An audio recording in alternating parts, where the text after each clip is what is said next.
Hello world! Welcome back to another HackerRank Python challenge video. In this video, we're going to be solving nested lists. In a classroom of n students, find the student with the lowest grade. Let's get started. Given the names and grades for each student in a class of n students, store them in a nested list and print the names of any students having the second lowest grade. If there are multiple students with the second lowest grade, order their names alphabetically and print each name on a new line. So here we have an example with records. The ordered list of scores is, so the lowest score is 50. There's 2 students with that score, beta alpha, ordered alphabetically. The names are printed as So basically, we're going to follow the same kind of the same thing we did in the previous challenge, right? We can easily solve this using a set. Using a set of our array and then just grabbing like whatever the second value is, because right, the first value, if we sort it, right, it's in an ascending order, then our first value is going to be the lowest, our second value will be the second lowest, and we're looking for the second lowest score. So here we have our constraints. There will always be one or more students having the second lowest grade. Okay. And there's our constraint. So n is in students. So that's basically just going to be the count of how many students are in there. So however many names are inputted. Oh, and it already sets that up for us. So for underscore in range of input, right? So let's go ahead and go under the assumption that they're going to follow the constraint properly each time, since they've already kind of set it up for us in a way that, you know, they didn't set this to a variable or anything. So we're just going to see if we're just going to progress and assume that our constraint will be fulfilled. Sometimes they test constraints in these challenges, but sometimes they don't. And we're going, based on how this is set up, I don't think they're testing for the constraint this time. So let's go ahead and just do the actual challenge, okay? So for underscore in range, int input, and this is called nested lists. So what we want to do is let's go ahead and make a names list, right? And we'll just make it empty, right? And then we're going to go ahead and make a scores list, make that empty as well.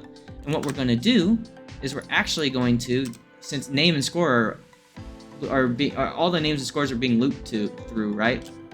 What we're going to do is we're going to go ahead and set append the name to the names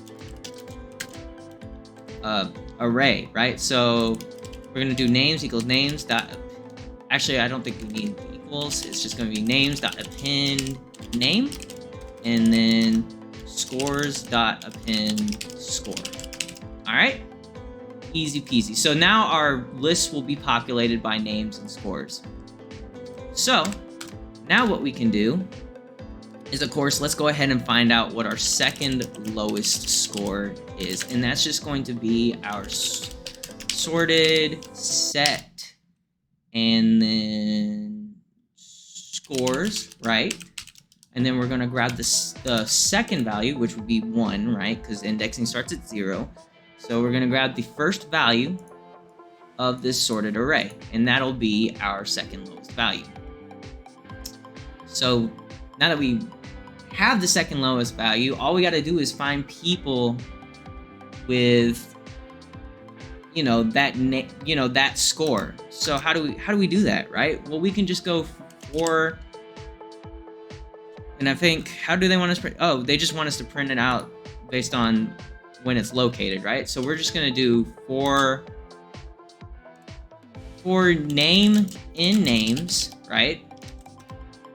We're going to say, how about, actually, let's go ahead, instead of doing a names array, right? Let's go ahead and just do a students array, because we don't really need the names array now that I think about it. So let's go ahead and just do students array, and then what we're going to have in here is actually a sub list, and it's going to be name comma score. All right, And you'll see what I mean. You'll see what I'm doing here in a second. I apologize for the confusion. So what we're gonna do, right now, we have our students list is now a list of sublists of both our name and our score. And this will be easier because we're gonna say for student, this time in students, we're gonna say if student at 1 is equal to our second lowest score, right? Because remember, this is now that we're looping through the students array, essentially, or the students list, right? We're going to grab each sublist. By doing this, we're going to be looping by each sublist in the overarching list, right? So we know that we can reference each individual value of each sublist by indexing either 0 or 1, 0 being the name, 1 being the score. So if the student if the student's score is equal to the second lowest, right, then we're going to say print student 0, right? Because that's the student's name. All right, so this should work. Let's go ahead and run it. Sample test case strong. Okay. So what did we get? Oh, my bad. So we actually need to print the names in alphabetical order, I guess, right? Easy enough. All we have to do is say,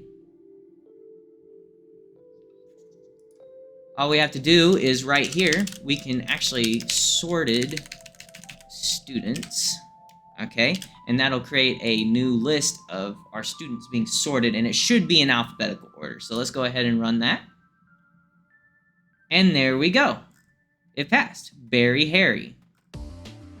It'll always, by default, sort by whatever the first value is. If it's like, say there's a list of sublists like we have here, it'll always sort by whatever the first value is, right?